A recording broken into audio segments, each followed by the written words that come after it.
असंभव कुछ नहीं होता दोस्त, ये परिकल्पनाएं हैं खाली। और मैं आज तो आपको बहुत ईमानदारी से और 12 साल के तजुर्बे का निचोड़ निकाल के बता सकता हूं कि इस दुनिया में असंभव नाम का कोई शब्द होता ही नहीं है।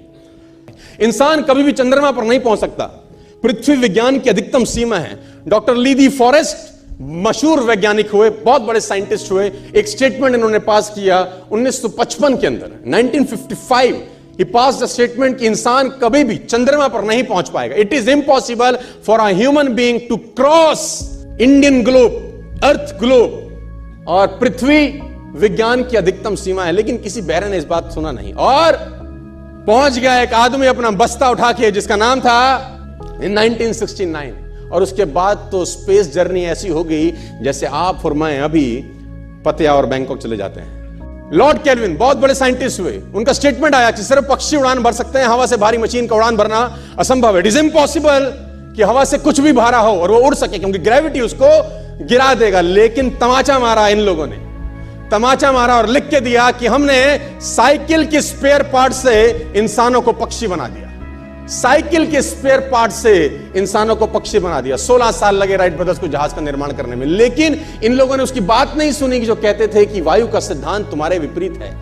यह बात भंवरे को कही जाती थी कि भंवरा वायु के सिद्धांत के कारण कभी जीवन मोड़ नहीं सकता, क्योंकि उसके पंख उसके शरीर से हल्के रहते हैं। लेकिन भंवरा साला किसी स्कूल में गया नहीं आज तक।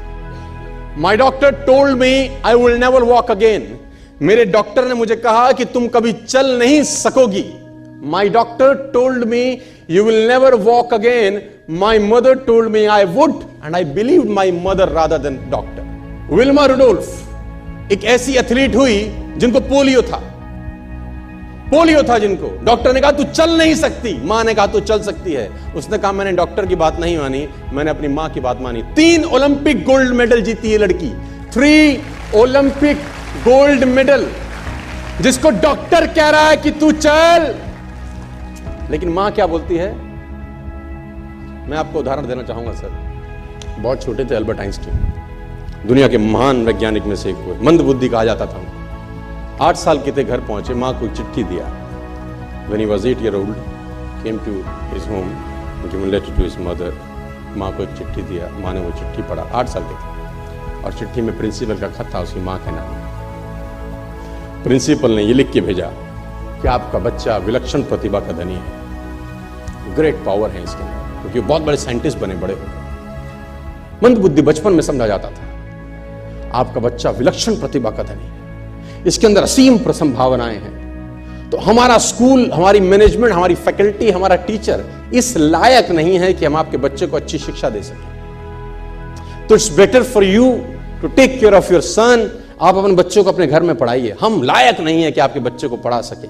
और उसकी मां ने पढ़ते पढ़ते आंखों में आंसू ले आई और उसने बच्चे को कहा कल से तू स्कूल नहीं जाएगा, मैं तेरी परवरिश घर पे करूंगी, क्योंकि तेरा टीचर तुझे इस लायक नहीं समझता। मतलब वो अपने आप को इस लायक नहीं समझते। बच्चा खुश हुआ, मोटिवेट हो गया और लग गया। उसकी मां का निधन हो गया और अल्बर्ट आइंस्टीन बहुत बड़े साइंटिस्ट हो गए। अल्बर्ट आइंस्टीन जब बहुत बड़े साइंटिस्ट हुए तो मकान शिफ्ट कर रहे थे अपना, और जीवन का सच्ची घटना वो अपनी ऑटोबायोग्राफी में लिखते हैं कि जब मैं मकान शिफ्ट कर रहा था तो एक ड्रॉस के अंदर मुझे वो व्हाइट कलर का पेपर फोल्डेड अवस्था में मिला। मुझे समझ नहीं था कि क्या है। मैंने उसको फोल्डिंग अवस्था से मिट्टी को हटा के जब खोला तो वो उस टीचर का लेटर था जो बहुत साल पहले टीचर ने मेरे हाथ में दिया था और मैंने अपनी मां के हाथ में रखा था। अब वो बड़ी उत्सुकता के साथ उस खत को पढ़ने लगे। जैसे उन्होंने खत पढ़ना शुरू किया और वो जार जार होकर रोए। उसमें लिखा था कि तुम्हारा बच्चा मंदबुद्धि है, ये हमारे स्कूल के लायक नहीं है, इसको आज के बाद हमारे स्कूल में मत भेजना, इसकी परवरिश खुद किया। मां ने उल्टा पढ़ा, मां ने उल्टा पढ़ा कि नहीं, ऐसा नहीं है, तू सब कुछ कर सकता है, तेरे हाथ पास पावर है, तेरे में प्रतिभा है, यू कैन डू वंडर्स। दोस्तों, इस दुनिया में किसी की बात मत सुनना। नेवर एवर बिलीव एनीबॉडी कि जो तुमको बोले कि तू नहीं कर सकता, कान पे मारना, बोला साले तू नहीं कर सकता, हम करेंगे।